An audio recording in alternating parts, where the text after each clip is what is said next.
beautiful humans. You are here to think out loud with me. I am Natalie Peterson, casting in from my little neck of the woods in northern Colorado to you in yours, whenever and wherever that might be. This digital adventure is my way of turning years of internal chatter, wondering, silent suffering, and many physical and mental close calls into enlightening and empowering conversations with others. My guest today is Lisa Boate, the founder and guiding force behind Liberated Menopause. Her passion lies in empowering women during a significant and often overlooked phase of their lives, menopause. With over 20 years of experience in education and coaching, Lisa brings a unique blend of expertise to the realm of menopause consulting. She's joining me from her home just north of Toronto on East Coast time, where the morning is already underway. Hello, Lisa. Welcome to Think Out Loud with me.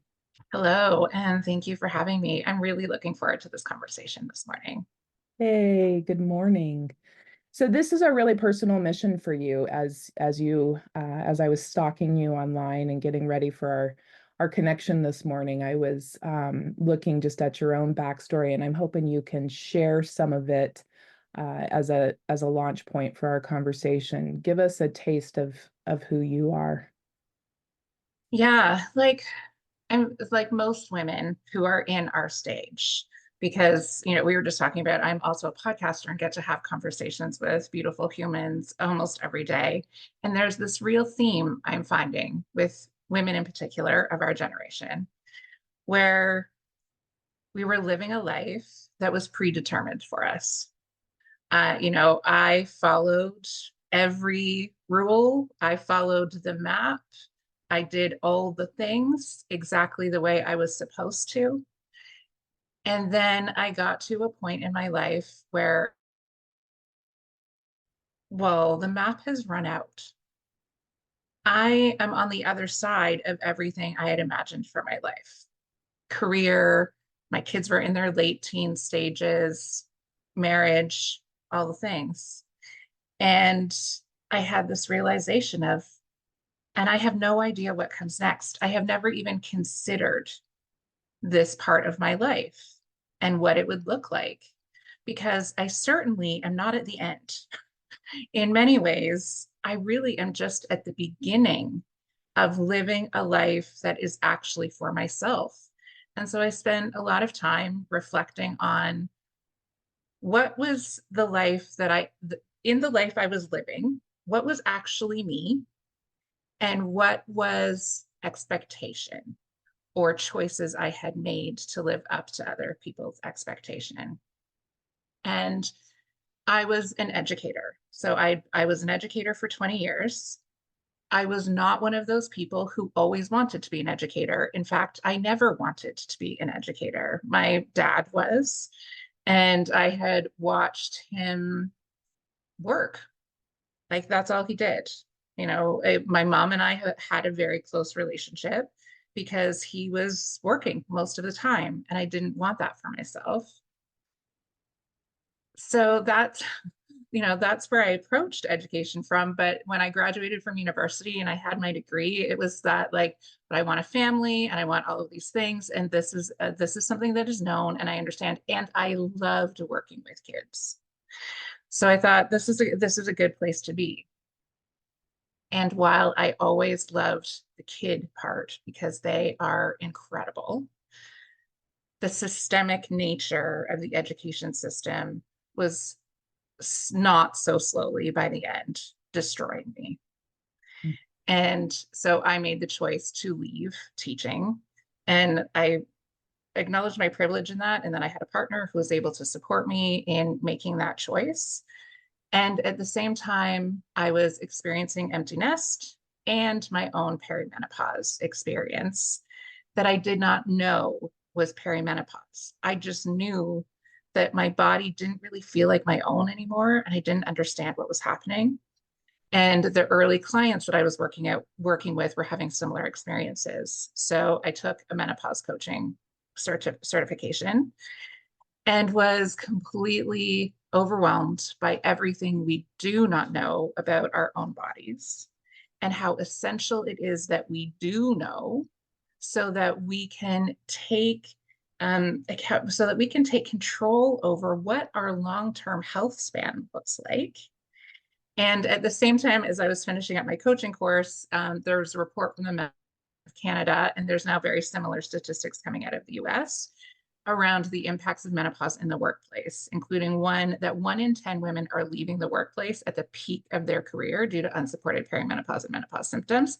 And yeah, it's a big number. And then I was able to look back at my own experience and realize that perimenopause was playing a huge role in my last few years of education, and I didn't even know it. It wouldn't change my decision. Mm. And it would have been really nice to have been able to make a fully informed choice at the time when I was making those decisions. So here we are. Wow. Wow. I've got my pencil out immediately because I'm like, yes, yes, yes.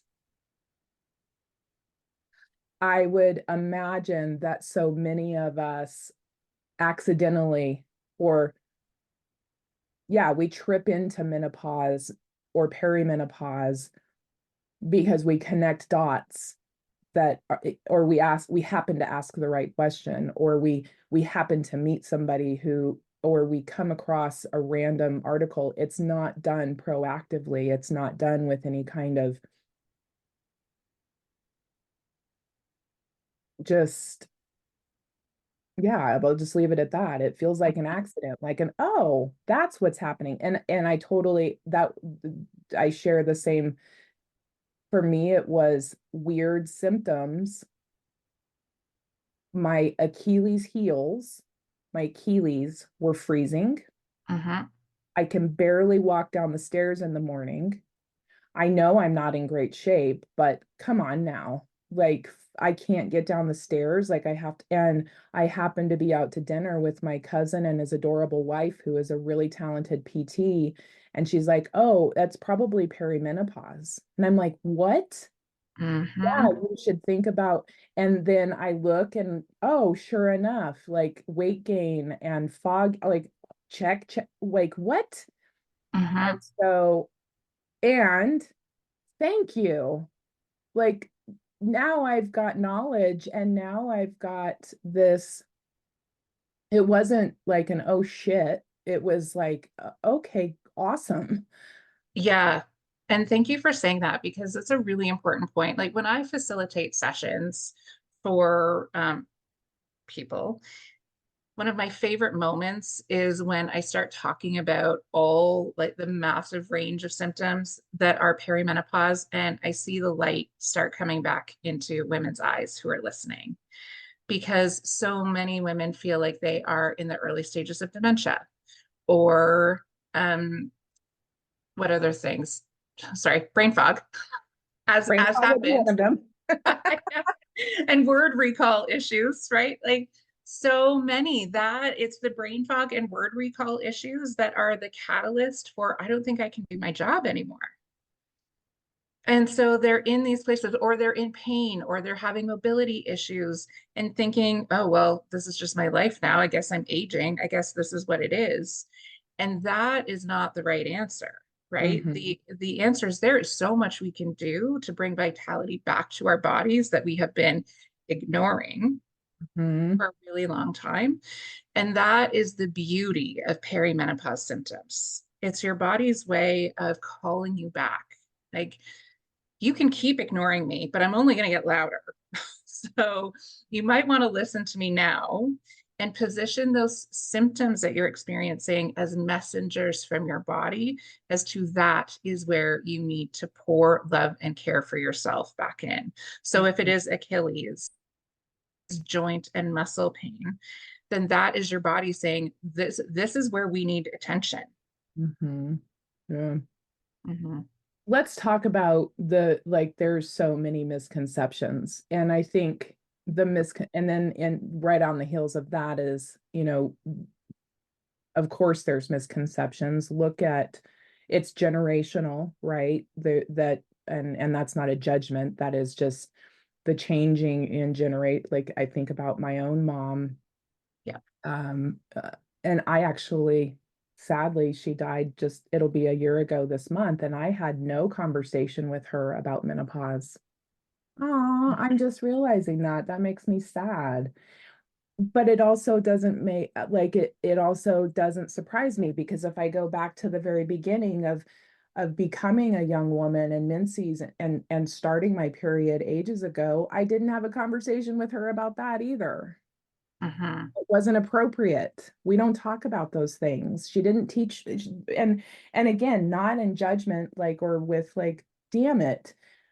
Actually, no, as soon as I say that, I think that was a missed opportunity that of connection between us, that it breaks my heart that we couldn't have, because it affected so much of our relationship. So that's a whole nother, that's a the let's put that in a bucket. So let's talk about the misconceptions around. I would love to, because I mean, there's like, it's in your 50s, it's a bodily function and nothing more. It's um like, but we're talking about it being a collection of symptoms that are our bodies coming into alignment for a next phase.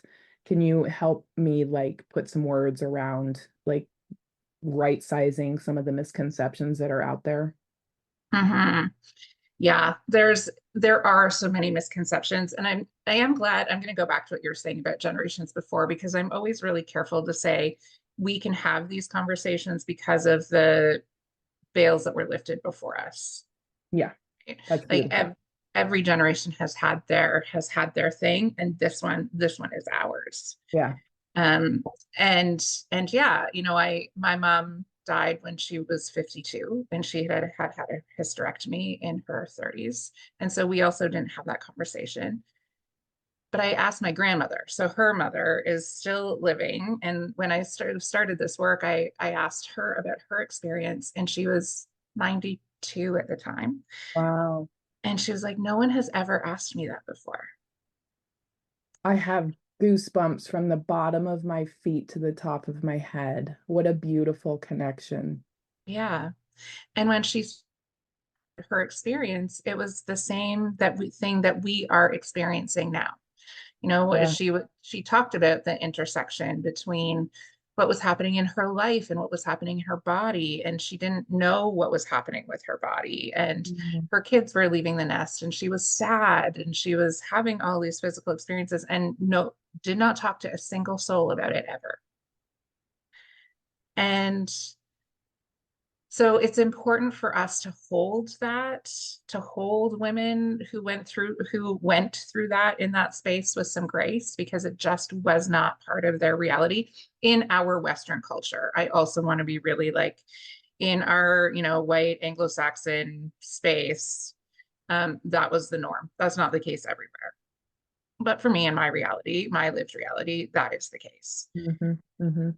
And the misconceptions are significant, especially when we look at, women's bodies were not even included in medical studies until 1993, right? We're starting, like, these dates are starting to come out to us to really understand just how there is so little knowledge Mhm. about women's bodies. We just were assumed to be small men, and that we had a uterus, and so there are a few like funky things that happened there, and we had hormonal shifts, which made us impossible, for those of you who are listening, I'm quotation marking, impossible to study us because we're so inconsistent. It just means we have to be really specific, right? Mhm. Every woman's journey is completely different, and the cluster of the age range also, there's a lot of misconception around that. So the average age for perimenopause is around 40, or for menopause is between 45 and 50 generally. And these are, averages that we're looking at. So, and perimenopause can last up to a decade. So 35 is a very possible time to start having perimenopause symptoms. And now, as women are having children a little later, there's some intersection now also between like having young children and having perimenopause happening at the same time. and then it being covered even in different ways because women are just feeling like, oh, well, it's just because I have young kids and I'm in the heat of my career and all of these things, not realizing that there actually is perimenopause running underneath all of that. It's a bit of a digression, but I feel like it's important. Um, and it is part of the reason why women need to know from the very beginning, right? When we're in school, we get a cursory understanding of menstruation and what happens. And then there's sort of this like postscript of, and then one day you'll have menopause and your period will stop, and that's it.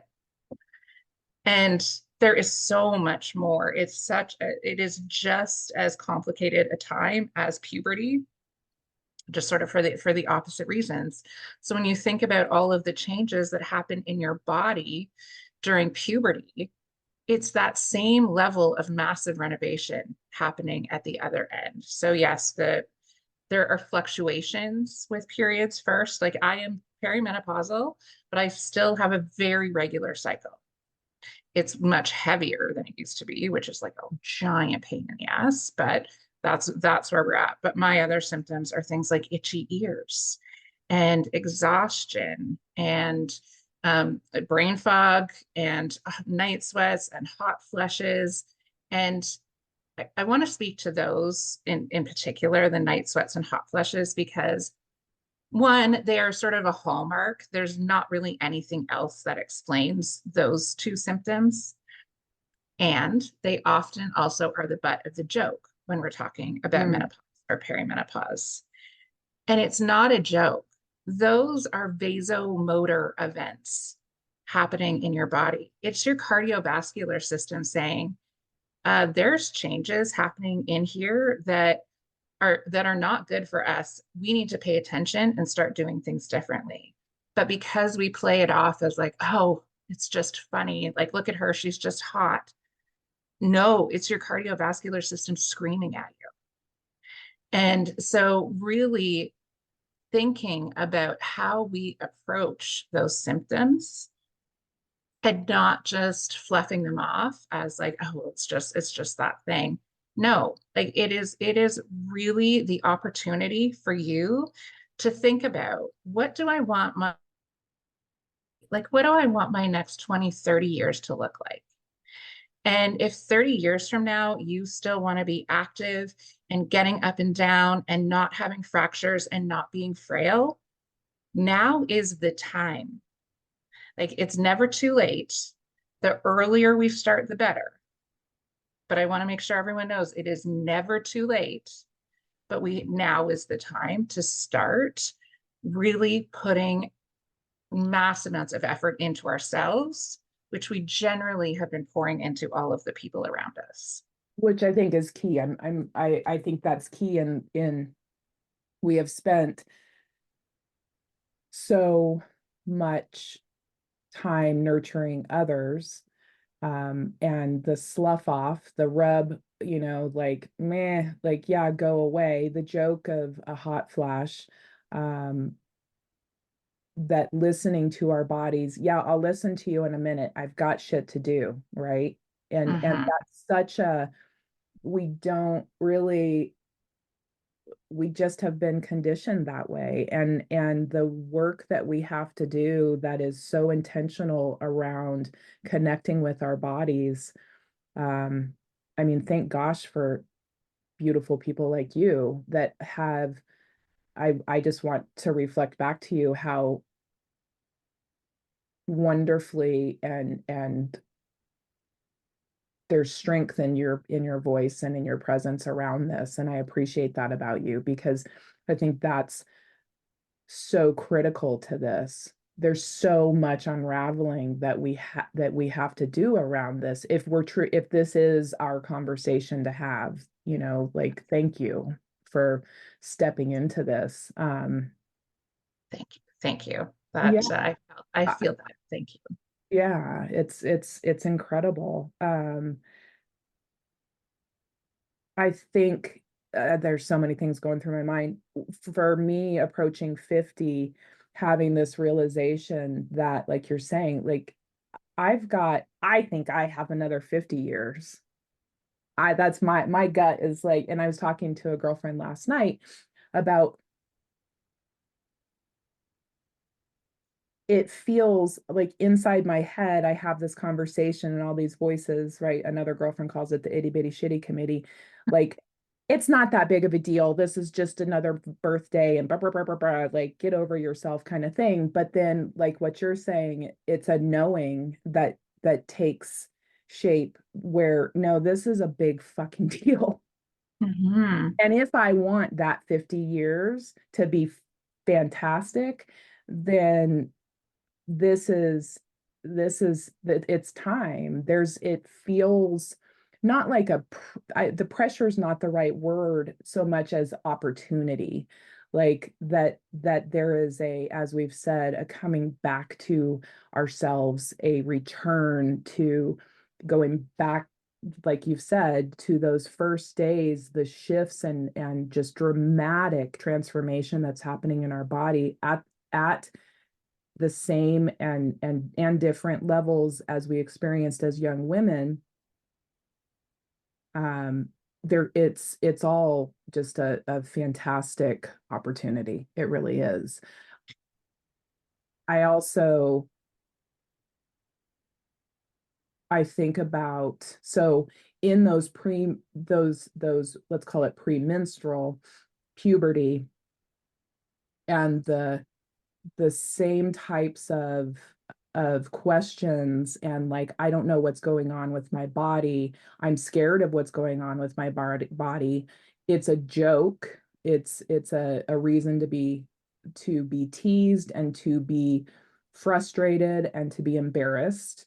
And that those same types of, like, that there's a place to support and to help young women and older women in these kind of bookends, to celebrate and to step into this just incredible. The body is fucking crazy amazing. It's a miracle. It is a miracle. Yeah.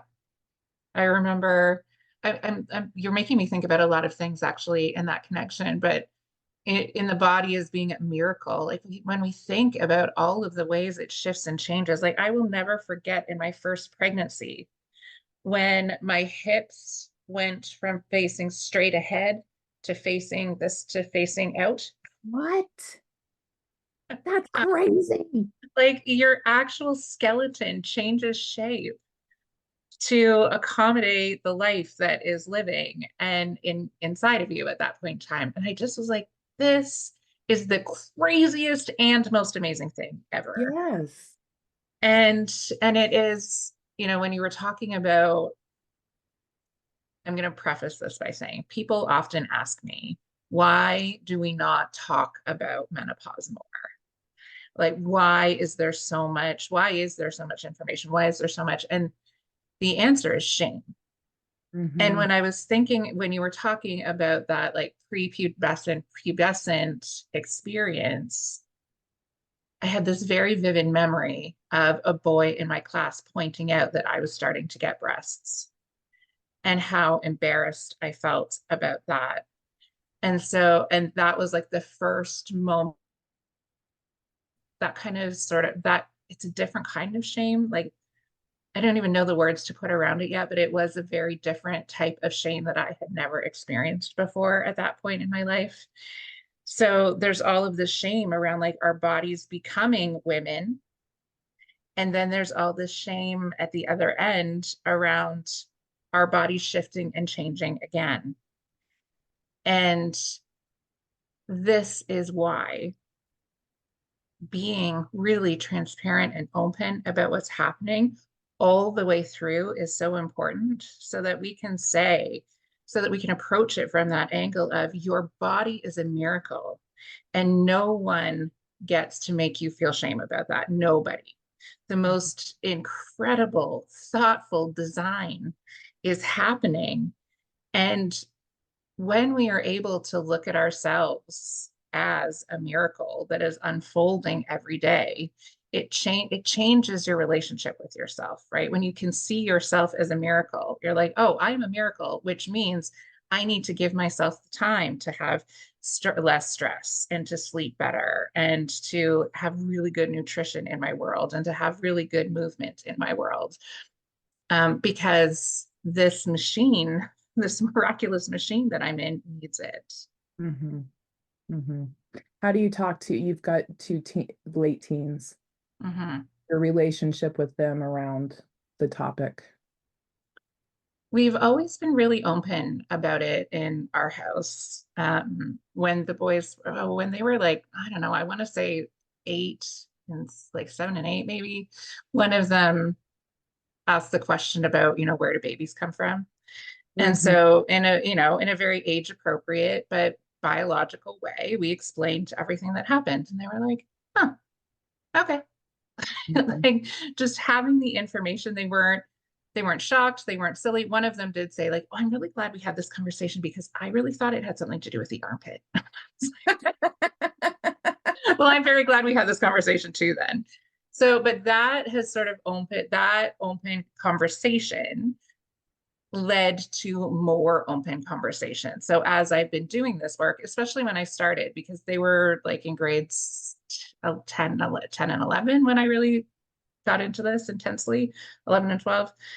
And I said, so I'm going to be talking about these things. I'm going to be talking about them on social media. Your friends will likely hear, and I want to know how you're feeling about it. And they were like, no, mom, like this is work that you need to do.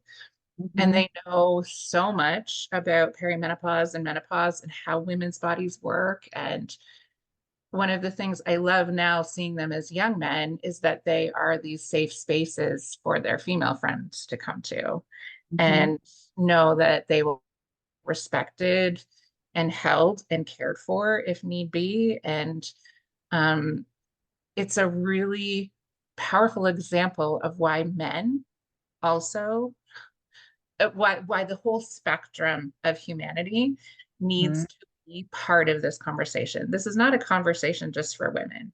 Absolutely. This is a conversation for humanity because at a time, like going back to that shame, if people were to really understand and know what's happening, ideally, I mean, we're human, nothing is going to be perfect, but there would be less shame around that. There would be more celebration. The idea of, I'm seeing the book in your hand, but I was also thinking about like ritual, right? Mm-hmm. Celebration and the ritual around what is happening in our lives and our bodies is also a really beautiful way to look at it as a celebration, as a transition, and we welcome this. And when our bodies are going through all of these shifts and changes, we're exhausted, Mm-hmm. and so at constantly having to advocate for ourselves on top of that is is a challenge that we don't need at this time that we're in. It's a thing that we have to do. But when we bring other people into that conversation, it gives them the opportunity to take some of that load and to do the advocating for us and to care for us in ways that we've been caring for them. Yeah. The compassion. Yeah. Just understanding and compassion. And there's like, for me, that it's okay to be curious about it, that I'm okay talking about it, and that it is okay to talk about it. Um, Mhm. and even just a week or so ago, I was at an event, and a gal who's more a client than anything, we were just two women chitty chatting, and I said, can I ask you, could it be perimenopause? Could it be menopause? And she kind of looked at me like,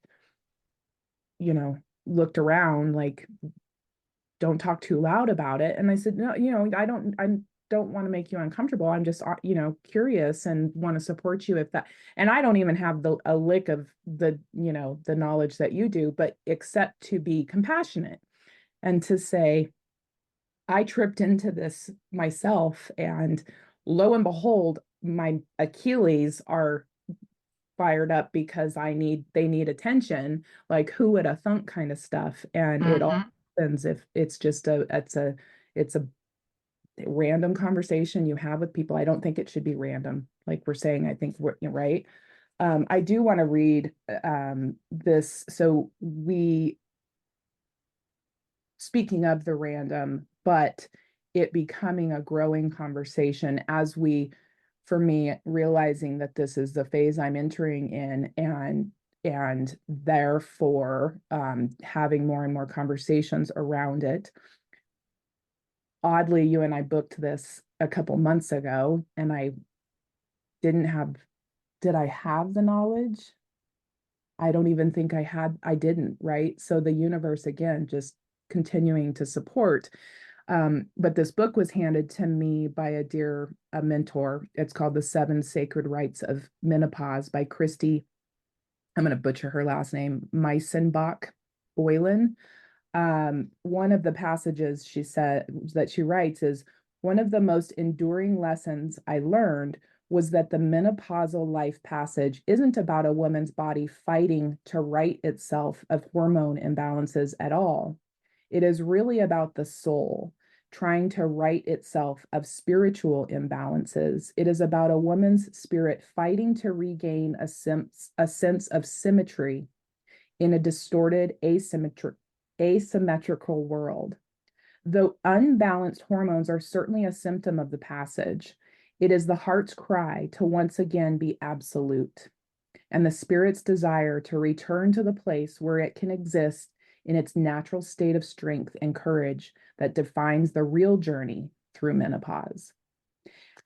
Which has me wondering about some of the magic that you create for people. And by that, I mean being a conduit for healing and for education and for empowerment. I use magic in that way, not as something that not everybody can access. It's your beautiful gift to this world. That there are, I think for me, making this personal, going into menopause, perimenopause, and needing to go all the way back to those prepubescent and early days so that this voyage is safe and strong and fulfilling. There's a healing that has to happen. There's a return to that is spiritual, right? That is body changes and spiritual changes. Mhm. How Yeah. do you talk to me about how you work with individuals and in that realm of connecting spiritual and physical through this? It feels like it's a massive passage. hmm Yeah, it's funny. So I actually call my work Finding the Magic in Menopause. Mm, So yeah, so obviously that was, we're universal messages, but because it is, yes, I will never deny that there are hard and challenging things that happen. And there also is this beautiful healing that is possible. And I think this conversation is more important right now than ever, because one of the things I am a little frustrated with in the menopause space is that the conversation is entirely focused on the body and the physical. mm, And that's important, right? Like we need the research. We need to understand what's going on in women's bodies. We need clinicians to be part of the conversation, but it is part of the conversation. It's not the whole conversation. And the focus on the body and putting out, sort of the fires that are causing great discomfort is where we start. And then we also have to look at the context of what is happening in your heart, your mind, your soul. It is a transformation that is happening on every level. And if mhm, we only look at what's happening in the body, we are missing out on a lot on what's on everything else that's around that. And I'll use a really specific example of menopause hormone therapy. It is a standard of care. It can have significant health benefits. It can really change people's experience. So there's no part of me that's saying that that's not something you should do. if that is something that you feel like you want to do, explore that route with your physician. Absolutely. And Mm-hmm. it is not a magic pill. Mm-hmm. And that is the one thing I worry about a little bit, is that when people start taking MHT, it's like, well, that's my shortcut to just going back to how I was before Mm. and continuing to live the way I was living. And if you do that, it will, one, the hormone therapy will not be as effective. You will continue to need higher and higher doses because you must pay attention to what your body is telling you, what your heart is telling you, what your soul is telling you. And so when I work with women, we work on all of those levels. So Mm-hmm. where I start the journey is with self-worth That's and beautiful. rebuilding that sense of, no, I am the main character in my life, in my story. This is me and my journey. And so everything else that we are going to learn together and build for you, it's on a foundation of, because you exist. That's enough. You're here and you exist and you are worthy. Existing is all you need to know that everything else that we're going to build around you is important and necessary, because without that foundation, nothing will stick. Mm-hmm. Mm-hmm. Two things. One is that I I love the concept, and I think it's difficult to put our arms around. There is this desire to go back to the way things were. And so it is a beautiful opportunity, us stepping into a new chapter, and that there is there's a release of control, right? That happens, when we decide I'm going to I'm gonna I'm going to step into this not knowing everything. I'm going to educate myself, and I'm going to connect, and I'm going to accept support. I'm going to seek support, which then takes me to my second point, which is something you said earlier in the conversation around having the privilege of support, and that you have a partner, and that is, I think, clutch in all of this too, that I too have someone who will sit and listen and read and do everything with me to understand more of what I'm going through. That so many, whether it's shame or it's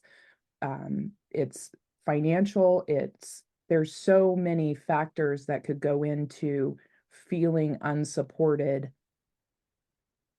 um, and without and not even understanding what's going on because of the circumstances. So the fight that happens, I would imagine, around this change in their bodies and in their spirit.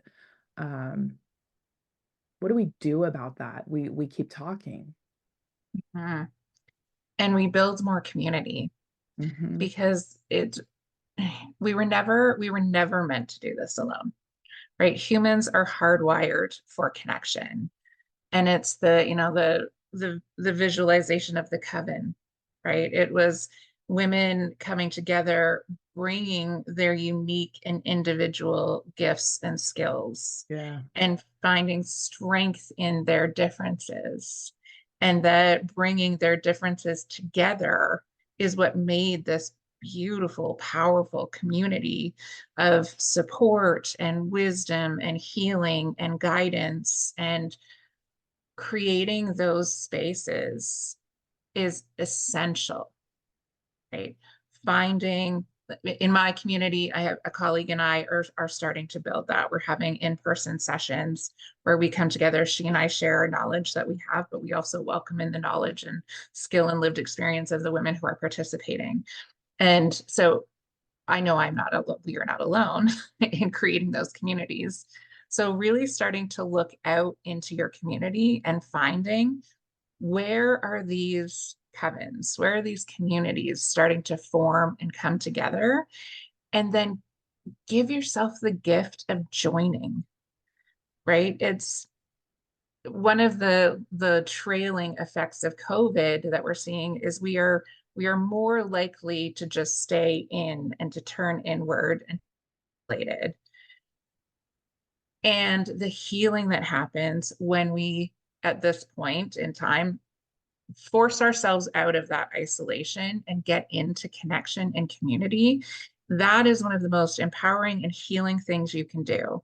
Mhm. Because listening to the experiences of other women, like it happens every time when people start sharing their stories, and it's like, oh, I see myself in you. Oh, I'm not alone. Oh, I'm not the only person having this experience. And then we can, like, if it's problem solving that's necessary, we problem solve. If it's just holding space, we hold space. But being in community is one of the most important things you can do. Absolutely. Yeah, I'm compelled. That's a beautiful way to put it. And I have this vision of, um, you know, those of us called to build community is this open hand and come on in. Like it's Mhm. it does. It starts with a couple and it grows. Yeah, absolutely. You have your your consultancy, I'll call it. You have special care that you offer to workplace situations. And I want to give it a few minutes just to make sure that folks understand like the total array of things that you offer. So in a workplace and offering menopause support, what does a company experience working with you on such a woman-focused initiative? Um, give Yeah, us. it's a great question. And so it starts with professional learning, right? So that everyone has a grounding and knowledge of what's happening, because so often, back to the beginning of our conversation, where women are feeling like they are, brain foggy and having trouble recalling their words. And even when I think back to my own experience, like the level of energy it took me to get out the door every morning, and then I still had the whole day ahead of me. And then then I'm done at the end of the day, and yet I get home and still have the Mhm. second shift now, right? From a place of complete depletion. So knowing what's happening so that there is empathy and compassion is really important. Policy is another level. And the policy is critical, Mhm. because having conversations with generally men who are in power about what's happening in your body and how it's impacting your work performance is not an easy thing to do. And for some women, it's a bridge too far. Like it's just, I cannot engage in that conversation. So having policy in place eliminates that level, and it can be everything from, depending on where the organization is at, it can be anything from as simple as um, more flexible work time, having ice packs available in the freezer, all the way up to menopause leaves and what that looks like, and the benefits, like what should be included in benefit packages. So there's a wide range of where organizations are at to be able to commit to, and then there's ongoing coaching support. And one of the things that I teach is actually a communication strategy. So yes, I come at it from the perimenopause and menopause lens, but this communication strategy is effective for every human in the organization. And it is knowing and naming, acknowledging, and then asking for help. So, all of us, when we wake up in the morning, have some sort of experience and something that we're bringing with us, be it um, a night where you had hot flushes and you woke up over and over and over again, so you're exhausted, Maybe that's your reality. Maybe you have small humans at home who, for same experience but different reasons, you're exhausted. Maybe you are grieving. Maybe you are experiencing a mental health crisis or just ongoing mental health because of the chaos that we currently live in, Right. right?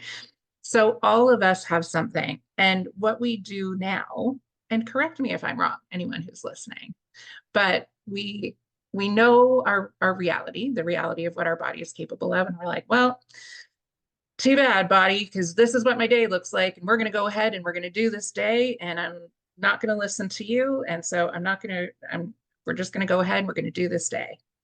And then what happens? We like lose it in the car because somebody cut us off, or we can't find something in a file, and so we're losing our minds, and it's really right in front of us, but because we're in such a red brain, neocortex is offline, we can't see it.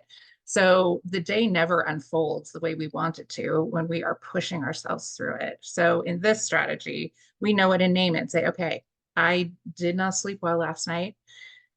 When I go into work, I acknowledge it and say to the people that this information is relevant to, I didn't sleep well last night.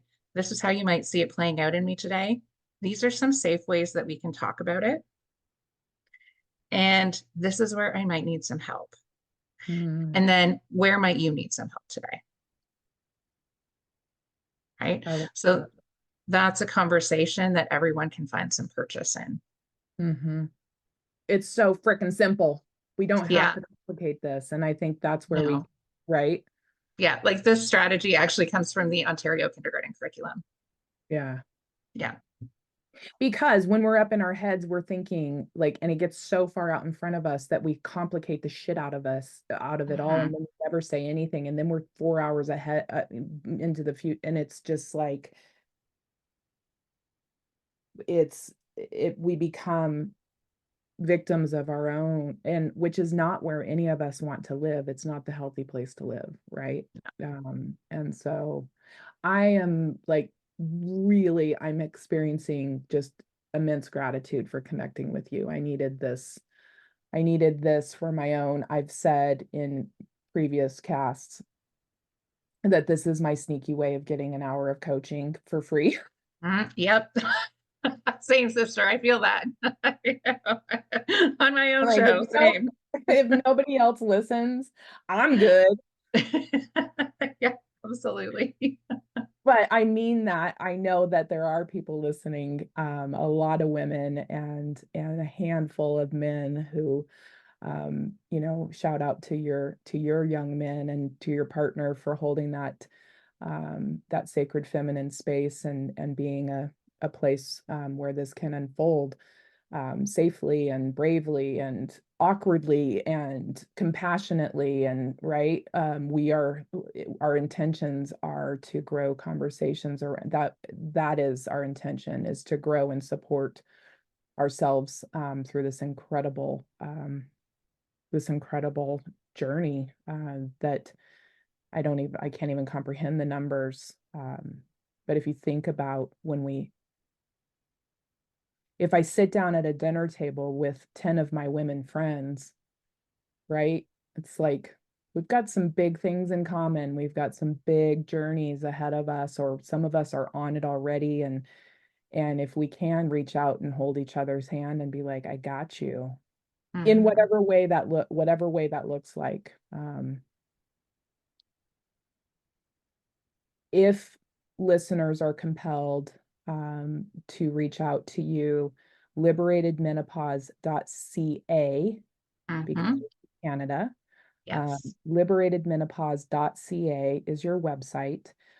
Your email address is lisa@liberatedmenopause.ca. You're on Instagram with the handle of Lisa Boate, which is Boate. There's an E at the end. As I said, I find your Instagram feed to be really engaging, and thank you for putting your own story out there and just being real and raw and taking on this journey as your own mission. It's incredible. Do you have anything that you're working on currently that you want to give a plug to? Any special projects, any special people as we kind of wrap up and land this menopause plane? Yeah, I am just launching a really short, it's called the Popcorn Program, that Hmm. is centered around the top five symptoms of menopause that you'll experience at work, how they might play out for you, and what you can do about it. It's a super, really accessible price point. It's like 1995. So it's a really, really accessible because I wanted everyone to be able to have this little like bite size sort of Yeah. snack learning kind of. And so that's my newest offering that I'm about because like we said at the beginning, the more knowledge we have, the better, like the informed choices we make then, right? Mhm. And that is what we need going forward. Yeah. Popcorn program. I love that. Yeah. Bite-sized snacks. Yeah. Totally like you don't need to commit like a massive amount of time. This is a snack and this is empowering and it makes you feel good. And yeah, Yes. Yeah. layered And it's a butter, great please. place to start. Yeah. Um, well, thank you. Honestly, thank you for spending time with me and letting me pick your brain on this topic and the conversation and just really grateful that our paths crossed and shout out to Kat for connecting us. Yeah. Yes, Kat Pulsinelli, the great connector. Thank you. And thank you for making space for this conversation. The more we have it, the more spaces that make it just like, yes, this is the conversation we're having now, the better it is for everyone. So thank you. Yeah, yeah, for sure. I would love to, I want to think about even pulling together um, a panel, a popcorn panel. Um, yeah, this is a topic I think that really could have some legs in my own community. So stay tuned for that. Yeah. You are stuck with me, sister. Um, Amazing. I'm very grateful for that. Good, good, good. And I just want to say thank you to folks listening in. Thank you for thinking out loud with me and today's guest, Lisa Boate. Given how many choices you have to spend your time, it's an incredible honor that you've chosen to listen in. And until we visit again, go live with love and intention and compassion. And please, please, please don't let anyone fuck with your flow. Big love, big hugs. Bye-bye, friends.